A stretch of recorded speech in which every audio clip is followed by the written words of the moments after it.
Salamat Kuya Aaron. Tutalagban ha Southern Leyte hulos nga naging balaod. Nalilipay ang provincial government han Southern Leyte ug ang Provincial Environment and Natural Resources tungod nan hulos nga igpapatuman nga tutalagban ha Southern Leyte.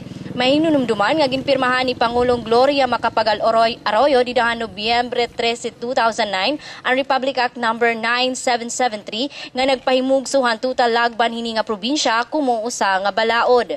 Magiging epektibo ang mga rules and regulations hini nga balod sa Southern Leyte paghagos hintulo ka bulan tikang mapirmahan ang mao nga Republic Act. Kasumpay hinigin patupad ni Pedro Ranulfo Arbiol nga waray mga individual nga makakapagdumarahin commercial logging operations nga waray namang gihapon dumag ko nga loggers in matatagan hin permit diri pareho didahan 1980s.